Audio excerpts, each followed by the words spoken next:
So first ఏంటి అంటే మీకు అసలు పార్ట్ టైమ్ జాబ్స్ అప్లై చేసుకోవడానికి ఏం కావాలి, what is required to apply for part time jobs, and next what to do after they short list you. అంటే వాళ్ళు ఫస్ట్ మిమ్మల్ని షార్ట్ లిస్ట్ చేసుకొని మీకు మెయిల్ చేస్తారనమాట. లైక్ మీకు మీ దగ్గర ఎన్ఐ రిఫరెన్స్ నెంబర్ ఉందా, సో ఇప్పుడు మీరు వాట్ ఈస్ రిక్వైర్డ్ అవన్నీ చూసారు. ఇప్పుడు how to apply for part time jobs చూద్దాము.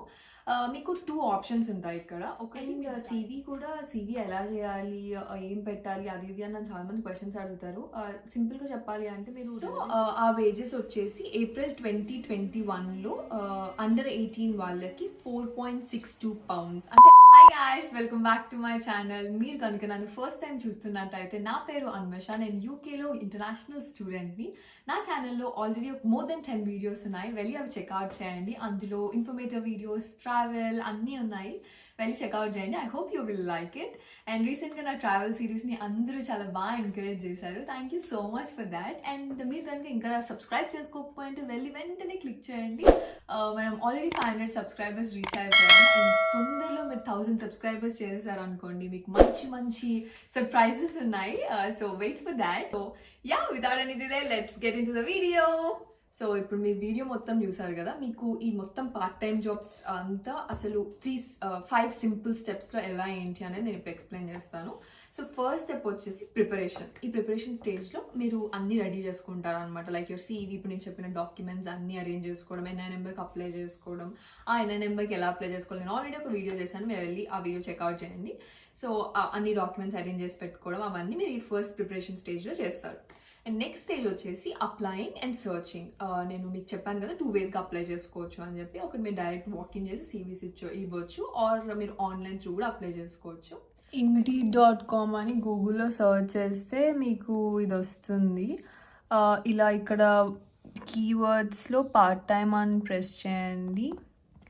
అండ్ దెన్ ఇక్కడ మీ పోస్ట్ కోడ్ కానీ మీ అడ్రస్ అది కొట్టారంటే మీకు కొంచెం మీ దగ్గరలో ఉన్న చూపిస్తుంది. ఇక్కడ ఫైండ్ జాబ్స్ అని కొట్టారనుకోండి, చూడండి ఎన్ని జాబ్స్ అవైలబుల్ ఉన్నాయో. కస్టమర్ సర్వీస్ అడ్వైజర్ అని చెప్పి, టెంపరీ స్టోర్ కొలీగ్ కానీ, కస్టమర్ టీమ్ మెంబర్, కోఆప్ అని చెప్పి.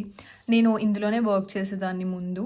చూడండి ఆర్కి 9.50 అంట, హైయెస్ట్ పేయింగ్ ఉంటాయి కొన్ని. పోస్ట్ పర్సన్, రాయల్ మెయిల్లో విత్ డ్రైవింగ్. ఇలా డ్రైవింగ్ ఉన్న వాళ్ళు చూడండి, డ్రైవింగ్ లైసెన్స్ మ్యాండేటరీ అని అక్కడే మెన్షన్ చేస్తారు. సో అలా చాలా పెద్ద పెద్ద రెస్టారెంట్స్, ఇదిగోండి మెక్డొనాల్డ్స్లో కూడా ఉన్నాయంట కొన్ని, క్రూ మెంబర్ అని చెప్పి. JDలో ఉంది. ఇలా చాలా చాలా చాలా ఉంటాయి. ఇలా మీరు 1, 2 ఇలా అన్నీ వెళ్ళిపోవచ్చు. మీకు ఫర్ ఎగ్జాంపుల్ ఈ బరిస్తా జాబ్కి అప్లై చేయాలనుకోండి, ఓపెన్ చేయాలి. అప్లై విత్ ఇండీడ్ కానీ డైరెక్ట్ CVతో కానీ అప్లై చేసుకోవచ్చు. ఇప్పుడు మీరు ఇక్కడ ఇదంతా మీరు లాగిన్ అయ్యి మీ CV అప్లోడ్ చేసేసుకొని డైరెక్ట్ అప్లై చేసేసుకోవడమే. ఇక్కడ మీరు అప్లోడ్ చేసుకోవచ్చు CV, ఆర్ క్రియేట్ కూడా చేసుకోవచ్చు. ఇక్కడ మీరు ఏదైనా క్రియేట్ చేసుకున్నారనుకోండి, ఇంకా ఎవ్రీ దానికి ఇండీడ్ త్రూ అప్లై చేస్తే ఆ CV ఇచ్చేయచ్చు. లైక్ మైన్యూట్ డీటెయిల్స్ చేంజ్ చేసేసుకొని అలా అయితే మీకు ఈజీ ఉంటుంది. ఎవ్రీ టైం కొత్త CV చేయాల్సిన అవసరం లేదు. అండ్ నెక్స్ట్ నేను ఇంకో టైప్ కూడా చెప్పాను కదా, మీకు ఫర్ ఎగ్జాంపుల్ ఏదైనా రీటైల్ స్టోర్ కానీ అలా తెలుసు అని అంటే డైరెక్ట్ ఆ వెబ్సైట్లోకి వెళ్ళిపోండి. ఫర్ ఎగ్జాంపుల్ ఇక్కడ నేను సేన్స్బెరీస్ కెరియర్స్ అని కొడతాను. అప్పుడు డైరెక్ట్ సేన్స్బెరీ వాళ్ళ జాబ్స్ చూడండి, జాబ్స్ అండ్ కెరియర్స్లోకి వెళ్ళిపోతుంది. ఇక్కడ చూడండి మీ రోల్ సేమ్, ఇక్కడ పార్ట్ టైం క్లిక్ చేశారు కదా, అండ్ ఇక్కడ మీ పోస్ట్ కోడ్ కొడితే ఇవన్నీ డిఫరెంట్ టైప్స్ ఆఫ్ జాబ్స్ వచ్చేస్తాయి. మీరు జస్ట్ ఓపెన్ చేసేసి మీ CV అప్లోడ్ చేసి చేసుకోవడమే. దానికి దీనికి డిఫరెన్స్ ఏంటంటే ఇప్పుడు ఇందులో ఓన్లీ సేన్స్బెరీ చూపిస్తుంది, అందులో మొత్తం అన్ని జాబ్స్ చూపిస్తుంది అనమాట. సో అలాగే మీ దగ్గరలో ఏమైనా రీటైల్ స్టోర్స్ కానీ ఉన్నాయంటే డైరెక్ట్ ఆ వెబ్సైట్లోకి వెళ్ళి ఇలా అప్లై చేసేసుకోండి. మీరు ఇప్పుడు చూసారు కదా ఆన్లైన్లో ఎలా అప్లై చేసుకోండి. అండ్ ఈ థర్డ్ స్టేజ్లో ఏంటి అని అంటే, ఫర్ ఎగ్జాంపుల్ మీరు రెస్టారెంట్స్కి ఇచ్చారనుకోండి మీ CVs, వాళ్ళు మిమ్మల్ని డైరెక్ట్ జాబ్కి వచ్చేయండి అనొచ్చు, ఆర్ మీరు వచ్చి ఒక 2 days వర్క్ చేయండి, ఆర్ 1 day వర్క్ చేయండి, depends restaurant to restaurant. Work చేయండి, మీరు అసలు ఎలా వర్క్ చేస్తున్నారో చూద్దాము అని అంటారు. ఒకవేళ మీ వర్క్ నచ్చింది అనుకోండి, వాళ్ళు వెంటనే మిమ్మల్ని హైర్ చేసేసుకుంటారు. అదే మీరు వేరే రీటైల్ స్టోర్స్ కానీ వేర్ హౌసెస్ కానీ అనుకోండి, వాళ్ళు ఏం చేస్తారు అని అంటే మీకు జాబ్ వచ్చింది రాలేదు అని చెప్పి మెయిల్ చేస్తారు. ఒకవేళ మీరు షార్ట్ లిస్ట్ అయ్యారు అనుకోండి, వాళ్ళు మీ డాక్యుమెంట్స్ అన్ని అప్లోడ్ చేయండి అని చెప్పి ఒక లింక్ పంపిస్తారు. ఆ లింక్లో నేను ఇంతకుముందు చెప్పిన డాక్యుమెంట్స్ అన్నీ ఉంటాయి. అవన్నీ మీరు అప్లై చేసిన తర్వాత వాళ్ళు అవన్నీ చూసుకొని వాళ్ళ క్రైటీరియాకి మ్యాచ్ అయితే 4th స్టేజ్లో మిమ్మల్ని ఇంటర్వ్యూకి రమ్మంటారు. ఇంటర్వ్యూకి రమ్మంటున్నారు అని అంటే అప్పుడు కూడా జాబ్ వచ్చినట్టు కాదు. మీరు మీ డాక్యుమెంట్స్ అన్నీ తీసుకొని ఆ ఇంటర్వ్యూకి ప్రిపేర్ అయ్యి వెళ్ళాలి. ఆ ఇంటర్వ్యూ కూడా కొన్ని బేసిస్ మీద ఉంటుంది. మీకు ఆ ఇంటర్వ్యూస్ గురించి కూడా ఏదైనా వీడియో కావాలి అంటే కామెంట్ చేయండి, నేను చేయడానికి ట్రై చేస్తాను. అండ్ సో ఇంటర్వ్యూకి రమ్మంటారు. ఆ ఇంటర్వ్యూకి వెళ్ళిన తర్వాత వాళ్ళు మీ డాక్యుమెంట్స్ అన్ని మీరు అప్లోడ్ చేసినవి నిజంగా మీ దగ్గర ఉన్నాయా లేవా అని చెప్పి అన్ని డాక్యుమెంట్ అసెస్మెంట్ చేసి మిమ్మల్ని ఇంటర్వ్యూ లైక్ మీ సీవీలో ఉన్నవన్నీ నిజమా కాదా అన్నట్టు కొంచెం ఇంటర్వ్యూ, నార్మల్ ఇంటర్వ్యూస్ ఎలా ఉంటాయో మీకు తెలుసు కదా, అలా ఇంటర్వ్యూ చేస్తారు. ఆ ఇంటర్వ్యూలో కనుక మీరు సెలెక్ట్ అయితే దెన్ లాస్ట్ స్టేజ్లో మీకు జాబ్ వస్తుంది. ఆ లాస్ట్ స్టేజ్కి వెళ్ళడానికి ఇంటర్వ్యూ తర్వాత కొంతమంది వెంటనే మీకు మెయిల్ చేసేయచ్చు రాలేదు ఆర్ వచ్చింది అని, కొంతమంది ఒక 1 month టైం కన్నా పడుతుంది. ఇప్పుడు రీటైల్ స్టోర్స్, వేర్ హౌస్కి వెళ్తే వాళ్ళు చాలా బిజీ ఉంటారు అండ్ టాప్ ఆర్గనైజేషన్స్ కాబట్టి మీకు ఒక 1 month టైం అయినా పడుతుంది. అదర్ రెస్టారెంట్స్ అనుకోండి మీకు వెంటనే వచ్చేస్తుంది. సో అలా ఉంటుంది అనమాట ప్రాసెస్ మొత్తం. అండ్ మీరు అనుకోవచ్చు రీటైల్ జాబ్స్కి 1 month ఎందుకు వెయిట్ చేయాలి, రెస్టారెంట్స్ తొందర వస్తున్నాయి అలా అని చెప్పి. బట్ ఏ దానికి అడ్వాంటేజెస్ దానికే ఉంటాయి. ఇప్పుడు మీరు రీటైల్ స్టోర్స్ కానీ వేర్ హౌసెస్ కానీ అందులో కనుక మీకు జాబ్ వస్తే ఇట్స్ లైక్ మీకు ఇంకా పర్మనెంట్ జాబ్ వచ్చేసినట్టే. తో మీరు పార్ట్ టైం అవర్స్ వర్క్ చేసినా కూడా అది మీకు ఇంకా పర్మనెంట్ జాబ్. వాళ్ళు ఇంకా మిమ్మల్ని తీయలేరు అనమాట. ఫస్ట్ ఒక 3 months పీరియడ్ ఉంటుంది. ఆ పీరియడ్లో మీకు వాళ్ళకి మీ వర్క్ నచ్చకపోయినా లేకపోతే మీరు ఏదైనా యూనో సర్టెన్ సర్కమ్స్టాన్సెస్ ఉంటాయి కదా, అలాంటి సర్కమ్స్టాన్సెస్ వస్తే తప్ప వాళ్ళు మిమ్మల్ని తీయరు ఆ 3 monthsలో కూడా. ఆ 3 months తర్వాత అయితే అసలు వాళ్ళు మిమ్మల్ని ఇంక తీయకూడదు. మీరు నోటీస్ ఇచ్చి మానేయడమే తప్ప వాళ్ళైతే మిమ్మల్ని అసలు తీయరు అనమాట. ఇంకా అది మీకు పర్మనెంట్ జాబ్ లాగా ఒక సెక్యూరిటీ లాగా ఉంటుంది.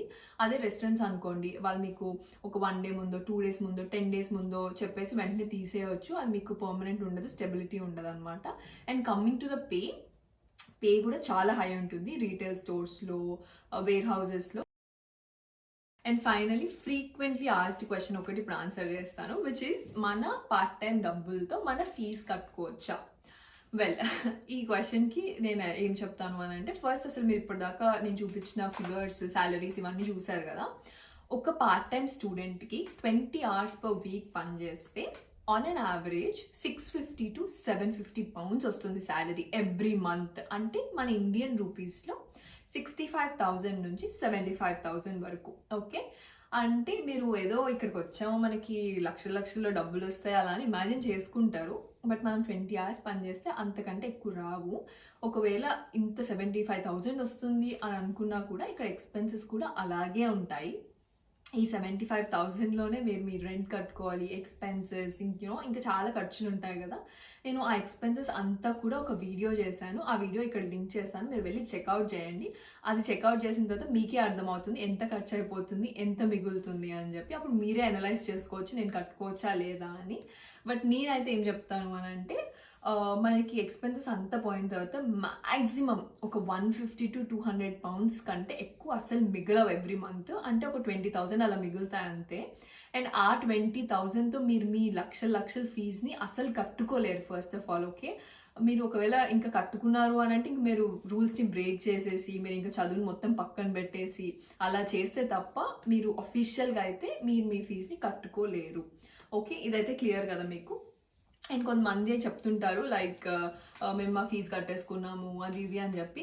అలాంటి వాళ్ళు ఏం చేస్తారు అని అంటే, వాళ్ళు ముందే ఇండియాలో లోన్ తీసుకొని వస్తారు. ఇక్కడ యూజువల్గా అలాగే వస్తారు కదా, ఇండియాలో లోన్ తీసుకొని ఇక్కడికి వచ్చి ఆ లోన్ క్లియర్ వాళ్ళు కొంచెం స్పాన్ పెట్టుకుంటారు కదా, ఒక 5 years or 10 yearsలో ఇక్కడ ఉండి ఆ స్పాన్లో వర్క్ చేసుకొని అప్పుడు వాళ్ళు కొంచెం అని చెప్పి లోన్ క్లియర్ చేసుకుంటారు. అంతే తప్ప మీరు 1 year స్టడీ కోసం వచ్చి ఒక 15 lakhs లోన్ తీసుకొని ఆ 1 yearలో 15 lakhs తీర్చాలి అంటే అస్సలు అవ్వదు పార్ట్ టైం డబ్బులతో. మీరు అలాంటి ఆలోచన పెట్టుకొని అయితే ఇక్కడికి అస్సలు రావద్దు. అండ్ మీరు అలా చేయాలి అని అనుకుంటే అసలు పాయింట్ కూడా లేదు. మీరు అంత కష్టపడి చదువుకోవాలనుకొని వచ్చినప్పుడు ఆ చదువుని పక్కన పెట్టేసి ఆ ఫీజు డబ్బులు తీర్చడానికి మీరు గంటలు పార్ట్ టైం చేసుకుంటూ రూల్స్ బ్రేక్ చేసుకుంటూ ఇవన్నీ చేయడం వల్ల అసలు పాయింట్ ఏముంది చెప్పండి? మీరు ఆ డబ్బులు కడుతుందే మీరు ఏదో ఒకటి నేర్చుకోవడానికి. మీరు అది నేర్చుకోకుండా ఈ డబ్బులు కట్టుకుంటూ కూర్చోవడం నా దృష్టిలో అంత ఫెయిర్ కాదు. సో కరెక్టే, మీరు మీ లోన్ క్లియర్ చేసుకోవాలి, బట్ చదువుకునేటప్పుడు చేయకండి. మీరు సేవ్ చేసుకోండి. మీ చదువు అయిపోయిన తర్వాత మీకు జాబ్ వస్తుంది, అప్పుడు సేవ్ చేసుకొని అప్పుడు క్లియర్ చేసుకోండి. మీకు ఆప్షన్ ఉంది కదా, మీరు ఇంత దూరం వచ్చి అన్ని డబ్బులు ఖర్చు పెడుతున్నారంటే మీరు మంచి చదువుకున్నారనుకోండి, మీకు ఇంకా హై పేయింగ్ జాబ్ వస్తుంది. అప్పుడు మీరు మీ లోన్ వెంటనే క్లియర్ చేయొచ్చు. కొంతమంది ఏం చేస్తారు, వస్తారు, డబ్బులు ఇంత ఖర్చు పెడతారు, మొత్తం పార్ట్ టైం చేస్తారు, డబ్బులు సంపాదిస్తారు, కోర్స్ ఫెయిల్ అయిపోతారు, కోర్స్లో మంచి మార్క్స్ రావు. ఏం లాభం చెప్పండి? వాళ్ళు వచ్చారు, పార్ట్ టైం చేశారు, డబ్బులు క్లియర్ చేశారు, వెళ్ళారు. వాట్ ఈస్ ద పాయింట్ చెప్పండి? మీకు మంచి బ్రైట్ ఫ్యూచర్ ఉంటేనే అన్ని డబ్బులు ఖర్చు పెట్టుకొని రండి. మీకు ఆప్షన్స్ ఉంటాయి లైక్ క్లియర్ చేసుకోవడానికి లోన్, కానీ 1 ఇయర్లోనే కట్టుకోవాలి, 6 మంత్స్లోనే కట్టుకోవాలంటే అవ్వదు, మనకు అన్ని డబ్బులు రావు. ఓకే, సో ఫైనలీ ఈ వీడియోలో మీరు చాలా ఇన్ఫర్మేషన్ చూసేశారు. ఫైనల్గా నా సైడ్ నుంచి కొన్ని టిప్స్ అండ్ అడ్వైస్ ఇద్దాం అనుకుంటున్నా. ఫస్ట్ అయితే మీరు ఇక్కడికి రాగానే వెంటనే జాబ్ చేసేసేయాలి, నేను అర్జెంట్గా లక్షలు సంపాదించాలి అలా అనుకోకండి. మీరు ఇక్కడికి చదువుకోవడానికి వచ్చారు అండ్ జాబ్ మీరు బతకడం కోసం చేసుకుంటున్నారు. సో అలాగే ఉంచండి దాన్ని. అండ్ రాగానే 100 జాబ్స్కి అప్లై చేసేసుకొని అలా చేయకండి. కొంచెం ఆలోచించండి, లైక్ స్ట్రాటజికల్గా ఆలోచించండి. ఇప్పుడు ఫర్ ఎగ్జాంపుల్ కొంతమంది ఉంటారు, ఇంకే జాబ్ దొరికితే ఆ జాబ్ అనమాట, అది 1 అవర్ జర్నీ ఉండండి, 2 అవర్స్ జర్నీ ఉండండి, అప్లై చేసేస్తారు. అది ఫర్ ఎగ్జాంపుల్ వచ్చింది అనుకోండి, మీరు ఎలా వెళ్తారు చెప్పండి? ఎవ్రీడే 1 అవర్ అక్కడికి వెళ్ళి 1 అవర్ రావడానికి మీకు ట్రావెలింగ్, ఎక్స్పెన్సెస్, టైం ఇవన్నీ వేస్ట్ అయిపోతాయి.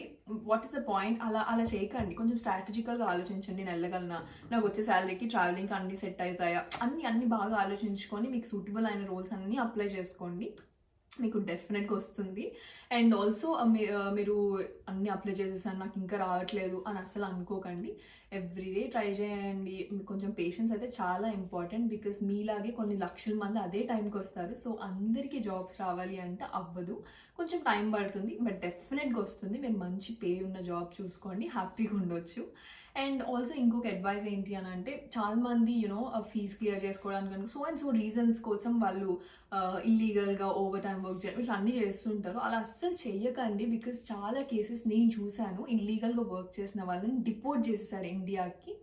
So what is the point చెప్పండి? మీరు ఇక్కడికి అన్ని లక్షలు డబ్బులు పెట్టుకొని చదువుకోవడానికి వచ్చినప్పుడు మిమ్మల్ని జస్ట్ లైక్ దట్ అలా పంపించేస్తే ఆ డబ్బులన్నీ వేస్ట్, మీరు వచ్చిన ట్రావెలింగ్ అదంతా వేస్ట్, అంత రిస్క్ ఎందుకు చెప్పండి?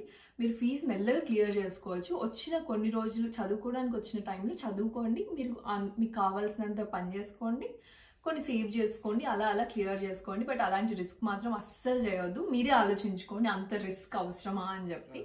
అండ్ సో అదే అనమాట ఈరోజు వీడియో. ఐ హోప్ మీకు ఈ వీడియో అంతా చాలా యూస్ఫుల్ అవుతుంది అనుకుంటున్నాను. అండ్ మీకు ఎలాంటి డౌట్స్ ఉన్నా ప్లీజ్ కామెంట్ చేయండి, నేను డెఫినెట్గా మీకు రిప్లై ఇస్తాను. అండ్ ఆల్సో మీకు ఇంకా ఇలాంటి వీడియోస్ ఏమైనా కావాలి అని అంటే కామెంట్ సెక్షన్లో కామెంట్ చేయండి, నేను మీకోసం ఆ వీడియోస్ అన్నీ చేస్తాను. అండ్ ఆల్సో మీకు కనుక ఈ వీడియో నచ్చినట్టయితే don't forget to like, share and subscribe చేసుకోండి. అది చాలా ఇంపార్టెంట్, నన్ను చాలా మోటివేట్ చేస్తుంది మీకు ఇలా ఇంకా ఇన్ఫర్మేటివ్ వీడియోస్ ఇవ్వాలి అని చెప్పి. And I'll be back with more videos. Bye.